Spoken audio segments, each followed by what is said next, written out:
오늘의 두 번째 집을 찾아온 곳은 부산의 구도심입니다. 전형적인 오래된 도심의 모습이죠. 지금 이 한 4m 도로가 저희 어렸을 땐 다 이런 데서 살았는데 굉장히 넓고 크게 보였는데 어릴 적 뛰어놀던 정겨운 골목에 온 것 같네요.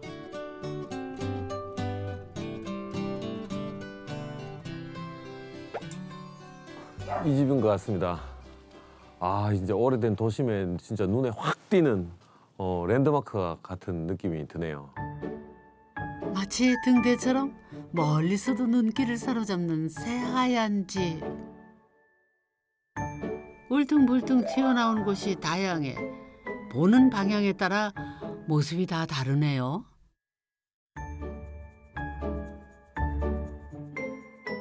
기본적으로 뭐 개별 실드를 좀 강조하는 그런 디자인으로 너무 또 동네가 짜글짜글한 집들이니까 하나의 큰 매스로 올라가는 것보다는 이렇게 분절돼 있고 매스가 강조돼 있고 이렇게 중첩돼 있으면 주변하고 약간 어울림도 그렇게 의도한 것 같고요. 이쪽은 또 필로티로 주차장으로 돼 있고요. 한쪽은 이게 자세히 보니까 이게 스키 플로어로 이렇게 구성되어 있는 것 같고요. 좁은 대지를 최대한 활용하기 위해 아래는 필로티 구조로 주차 공간을 확보하고 위로는 반층마다 공간이 나뉘는 스키 플로어 형태로 쌓아 올린 3층 집. 이런 집은 대체 누가 지었을까요? 안녕하세요. 반갑습니다. 오, 젊은 건축주들이시네. 하나 여쭤보고 싶은 게 요 지역의 요 땅을 선택하신 이유가 있으신지. 비교적 지가가 지대가 조금 낮은 편에 속했고 그때는 또 제가 여기서 태어나서 자란 골목골목을 다 아는 동네라서 여기가 살기 편하다는 걸 교통이나 뭐 이런 게 뷰가 너무 좋습니다. 뷰가 너무 좋고 하얗게 이렇게 해놓으니까 이 동네의 랜드마크인 것 같아요. 이제 저희 집이 좀 우뚝 솟아 있는 편인데 사방에 빛이 잘 들어서 이렇게 해가 떠서 질 때까지 빛을 받으면 여기 또 건물의 경계면이 좀 있거든요. 이렇게 요철이 많아서 그늘이 좀 지면서 이렇게 그림자가 이쁘게 나와요. 그림자도 예쁘고 색깔이 있는 것처럼 느껴지기도 하고 그래서 흰색이 좋겠다. 빛을 잘 받아주니까 이게 그림자가 이쁘게 나와요. 네, 입체적으로 좀 보이더라고요. 네네. 요 땅 평수가 한 얼마나? 45평이고요. 네, 그리고 건물은 다 합해가지고 60평 좀. 60평. 이게 진로가 좁아서 공사하는데 조금 애먹었을 것 같은데 좀 그렇죠? 네, 그 1톤 트럭은 가능한데 그보다 큰 트럭은 들어오지 못하니까. 좁은 진입로에 협소한 경사지. 시공이 쉬운 땅은 아니었습니다. 예산도 넉넉지 않았지만은 부부는 집 짓기를 서둘렀다는데요. 주택을 지어야겠다는 생각은 특별한 이유는 없고 아이들이 1명, 2명, 3명 늘니까 그 아파트 생활이 그렇게 큰 장점이 아니더라고요. 그렇게 아버지가 된다는 영화를 보고 그냥 멍하게 보다가 의외로 아주 좋은 집에 잘 살고 그런 것보다는 아주 자유롭고 성장하는 그 애가 더 행복하게 그려지거든요. 지금 우리 애들이 성장하는 이 시기가 내가 생각했던 것보다 더 중요한 기간이구나라는 생각을 가졌어요. 그러면서 급해지더라고요, 마음이. 그렇게 아내 고향의 아이들을 위해 지은 집. 그 안은 어떤 모습일까요? 들어가 보겠습니다. 반갑습니다. 예. 감사합니다. 엄청 또 그 안에도 화이트로 깨끗하네요. 이 진짜 궁금증을 자아내는 계단이네요. 들어오자마자 딱 현관에서 바로 계단이 딱 있으니까. 그렇습니까? 보통은 무슨 좀 넓은 공간이 좀 있다가 올라가는데 바로 딱 있으니까. 이 또 계단은 라운드가 다 있네요. 이 라운드가 굉장히 이렇게 이쪽으로 가라고 유도를 하고 있네요. 이 집은 계단을 올라가야 1층이 나오는데요. 독특하게도 작은 거실이 가운데 있고 똑같은 방 2개가 양쪽으로 배치돼 있습니다. 보통 여기 올라오면 보통 이런 주방이나 이렇게 가족실이 큰 공간이 있는데 저희 집에 아이가 3명인데 그 막내 2명이 그 쌍둥이에요. 아, 쌍둥이. 똑같이 생긴 방을 양쪽에 배치하고 여기 가운데에서 이렇게 책상을 놓고 같이 어릴 때 공부했었거든요. 같이 쓰는 공용 공간은 어두운 색, 개인 공간은 나무색으로 구분을 하고 미닫이 문을 달아 공간도 분리를 했죠. 그래도 너무 가까웠나요? 어릴 때는 이제 양쪽에 둘이서 재밌게 잘 지냈는데 중학교 올라가면서 다른 방으로 좀 가면 안 되겠냐고. 조금 저 사생활적인 부분에서 독립 좀 보호받고 싶다는 생각이 들었는가 봐요. 그래서 지금은 요 맨 아래층 공간을 둘째 아이가 이렇게 자는 곳과 저쪽에 공부하는 곳으로 혼자 쓰고 있어요. 네. 이걸 혼자 쓰면 완전 럭셔리인데요, 럭셔리. 저희도 막 네가 제일 넓은 면적을 사용하고 있어. 이러면. 보통 이렇게 아이들이 쓰는 공간에는 위험하다고 이런 발코니를 잘 안 만들거든요. 설계 과정에서 아이들 의견도 많이 받았는데 그 중에 특히 둘째 아이가 아파트에서 못했던 그 식물 키우는 거 원예 이런 걸 하고 싶으니까 나는 꼭 발코니가 있는 방을 좀 설계를 해달라. 아이들이 부모님이나 건축사한테 뭔가를 요청하고 나는 이런 걸 원한다라고 했을 때 그게 만들어지는 거를 실제로 경험하게 되면 인생에 큰 도움이 된다고 생각하거든요. 1층에 발코니를 만든 이유는 또 있습니다. 와, 이 경치 정말 진짜 정말 좋습니다, 경치. 어머, 1층인데도 시야가 탁 트여 있네요. 이게 한 면이 노출돼 있는 게 아니고 3면이 뚫려 있으니까 이 바람하고 이 개방감하고 해방감이 어마어마하네요. 속이 뻥 뚫리죠. 경상도 사투리 한번 써도 되나요? 직이네요. 이 풍경 때문에 집을 서양으로 앉혔죠. 그러다 보니 생긴 공간. 서양이니까 좀 깊이 있는 창 효과를 내기 위해서 상부 메스를 앞으로 내밀어서 주차장에서부터 오는 기둥이 이렇게 받쳐주고 안으로 깊게 하중을 받쳐주는 거죠. 굉장히 효율적으로 잘 하신 것 같아요. 이제 위층으로 올라가 볼까요? 아, 이제 이 계단실이 이렇게 디자인된 게 왜 그리 되는지 느낌이 싹 옵니다. 올라와서 빛이나 뷰가 보이고 아까 올라왔을 때도 마찬가지고 좁은 계단에서 올라와서 주요 공간이 나오는 데마다 이렇게 라운드를 통해서 그쪽을 딱 만날 수 있게. 계단과 복도를 지나면 나오는 방. 원래는 손님 방이었지만 지금은 쌍둥이 동생 혼자 쓰고 있는데요. 높이로 보면은 1층과는 반층 차이. 전체 구조로 보면은 계단에 방들이 붙어 있는 구조입니다. 아, 이게 느낌상 계단을 올라오고 또 복도를 지나서 이렇게 오니까 굉장히 독립적인 좀 방이라는 느낌이 납니다. 그러니까 요 직전에 살던 아파트에서는 방 2개를 아이들이 셋이서 나눠 썼는데 그러다 보니까 한 방에 같이 자고 한 방에서는 같이 공부하고 이랬는데 방이 좀 이 방보다 좀 좁았던 것 같아요. 그래서 문 열고 2층 침대가 있고 위에 딸아이 자고 아래층에 아들아이 자고 한 명 더는 요를 깔고 같이 자고 할 때 저희는 몰랐는데 자기 전에 말싸움 많이 했다고 하더라고요. 그 사춘기가 시작됐으니까 조금 적정한 시기에 좀 떨어뜨려 줬다 이런 생각이 들어요. 또 이 반층 차이가 엄청 미묘한 것 같아요. 아예 한 층 차이면 거리감이 있는데. 거리감이 확 느껴지는데 이 반층 차이는 떨어져 있다는 느낌이 들면서 안 드는 그렇죠. 미묘한 약간 느슨한 끈? 든한 맞아요.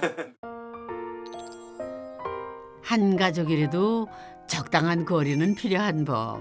사춘기 아이들에게는 더욱 그럴 테죠. 그때 워낙 어려가지고 자리 싸움 많이 하든가 아니면 제가 혼난 거 있을 때 둘이서 들으면 좀 쪽팔리기도 하고 그래가지고 저는 바란 점은 없습니다. 저는 방이 있는 것만으로도 좋기 때문에. 생각보다 너무 좋아해서 같이 지낼 때 많이 힘들었었구나 얘들이 말은 안 해도 좀 미안했죠. 좀 미안했죠. 그래서 각 층을 따로 쓸 수 있는 독립 공간으로 만들었죠. 여기는 느낌상 화장실이 들어가는 부분인데 맞죠? 네, 이게 북쪽이거든요. 북쪽에는 빛이나 제일 적게 들기 때문에 화장실을 그냥. 꽤나 넓은데요? 화장실도 한 층에 하나씩 만들어준 대신 내부는 최소한의 비용으로 꾸몄다네요. 반층씩 올라올 때마다 달라지는 공간. 오, 진짜 이게, 야, 이거 주택에서 이런 뷰 쉽지 않은데요? 윈도우 시트가 있는 거실과 아담한 주방이 같이 있는 이곳은 가족들의 공용 공간인데요. 창밖으로 보이는 도심 뷰가 이 공간의 포인트.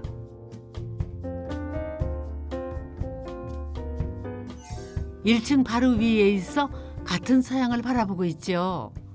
이게 또 좀 더 극적으로 하기 위해서 이렇게 또 앉았을 때 네, 맞아요. 뷰가 좋게 또 이렇게 했네요. 창 자체가 일반적인 창보다 좀 낮게 돼 있잖아요. 그러니까 이 공간은 서서 있는 공간이 아니고 가족들이 휴식하는, 앉았을 때 가장 좋은 뷰가 나올 수 있게끔 이렇게. 식탁에 앉거나 여기 앉았을 때 오래 머무는 공간이네요. 오래 머물러라. 창 높이를 낮춘 또 다른 이유. 해가 조금 더 늦게 들어와 여름에 더워지는 서양의 단점을 극복을 할 수가 있다네요.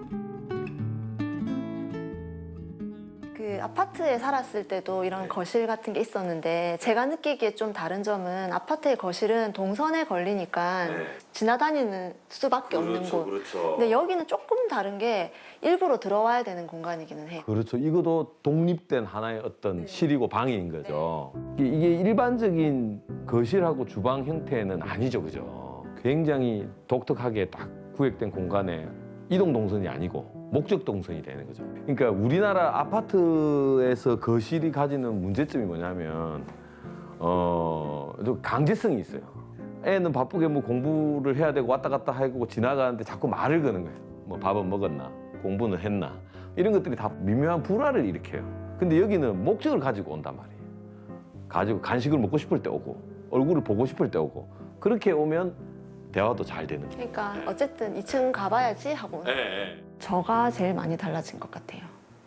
저희가 진짜 잔소리가 많고 그리고 하나하나 지적하는 나쁜 유형의 어머니인데, 일단 안 보이게 되면 저도 이렇게 어떻게 안 보이니까 저도 신경을 좀 덜 쓰게 되더라고요. 이사 올 때 첫 아이가 중2 올라가고 둘째, 셋째가 6학년 올라갈 때 이사 왔으니까 딱 그때 저를 위해서 부부 사이도 그렇게 싸움 횟수가 많이 줄어든 건 사실이에요. 각자의 공간이 생기자 마음의 여유도 생긴 거지요. 매트 안 깔아도 돼, 안 깔아도 돼. 매트 깔아야 돼. 아래에서도 위에서도 공평하게 모일 수 있게 중간인 2층에 만든 공용 공간. 부르지 않아도 자연스럽게 이곳에 모인답니다. 육아를 5명이 같이 했는데 제가 제일 안 되고, 그 다음에 우리 도영이가 안 되고, 도경이는 유연하는 건 되는데 힘쓰는 건 안 되고. 그래서 그때 할머니들이 깜짝 놀랐지. 우와 저게 이러면서. 가능해? 하면서. 얼마나 유연한지 셋째 실력 좀 볼까요? 우와 세상에. 이거는 안 되지. 되잖아.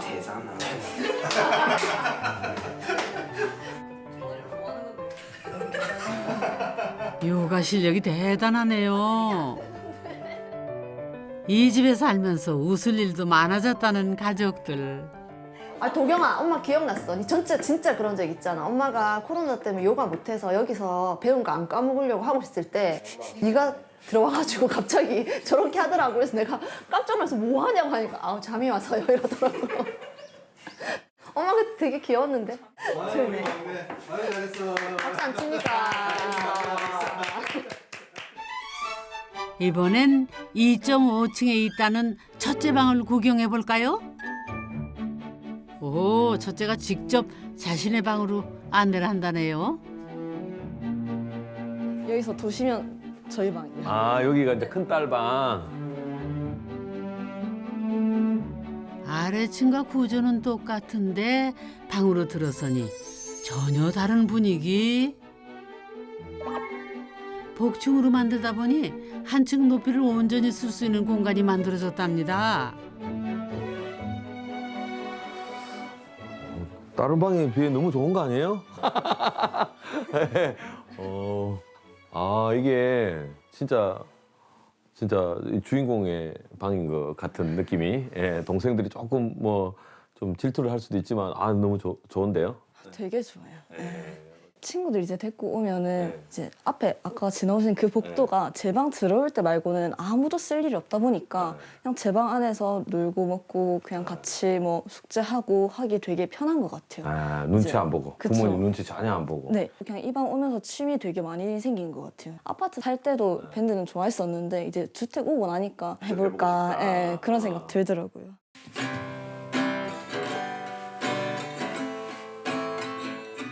기타는 이 집에 살면서 처음 배운 취미인데요. 원하는 걸 마음껏 해보는 경험도 주택이기에 가능한 일이었죠. 계단이 있어서 조금 재밌는 것 같은데. 그렇죠. 그렇죠. 입체적으로도 있고 상상력이 풍부해지니까. 아, 그런가요? 여기가 지금 전체적으로 2.5층이거든요. 2.5층을 복층으로 만들다 보니까 3층에 있는 천장과 층고가 똑같이 되는 거죠. 특혜의 공간이죠. 이제 이 집의 맨 위층을 둘러볼 차례. 또 어떤 공간이 있을까요? 3층은 오롯이 부부 둘만 쓰는 공간. 한쪽은 깔끔한 분위기의 침실로 꾸미고 다른 한쪽에는 책상 2개를 나란히 배치해 부부 서재를 만들었답니다. 주로 이제 일하고 작업하는 공간이고 한 사람이 책 읽고 뭐 작업하고 있으면 또 한 사람 여기서 앉아가지고 다리 펴고 앉아가지고 이제 쉴 수도 있고 멍도 때리고 그렇게 하는 공간. 부부를 위한 공간을 만든 건 이 집이 처음이라네요. 그런데 왜 남편 공간과 아내 공간은 분리하지 않았어요? 건축가님이 여기 방을 2개를 하려고 했었어요. 그래가지고 아내 방, 남편 방. 그래서 내가 이상한데요? 그러니까 뭐가요? 그러길래 아니 부부가 보통 같이 쓰지 않나요? 유 선생님이 어려서 그래요. 아니 따로 쓰는 게 좋아요. 그러길래 안 된다고. 그때는 안 된다고 내가 막 말해서 하나는 쓰고 하나는 서지를 했는데 요즘은 그게 옳았나? 개개의 공간들이 다 이렇게 특색이 있네요. 예. 기대가 됩니다. 우와. 야, 이게 또 마침 해가 지고 있어서.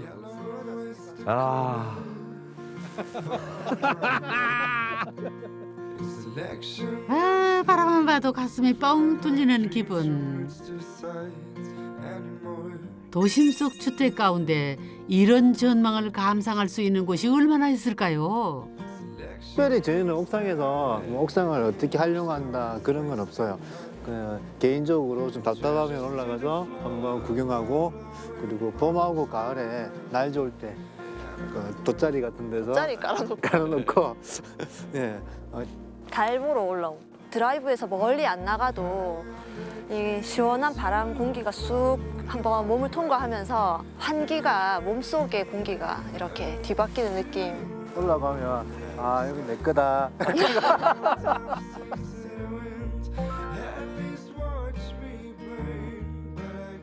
집에서 가장 자기 자신일 수 있다는 거. 가장 자기 자신일 수 있는 곳. 그래서 저희 집 이름 지을 때 방들의 집이 참 마음에 들었거든요. 방들이 따로따로 있는 듯하면서 연결되고 가족이 그렇잖아요. 하나가 되진 않잖아요. 어느 정도 하나인 듯하면서도 따로인 것 같고. 그러니까 각자 자기 자신인 사람들이 모여있는 곳이라는 생각으로 저는 그게 가족의 의미라고도 생각했기 때문에 나만의 공간에서 행복과 여유를 찾아가는 집. 가족의 정도 더욱 깊어갈 겁니다.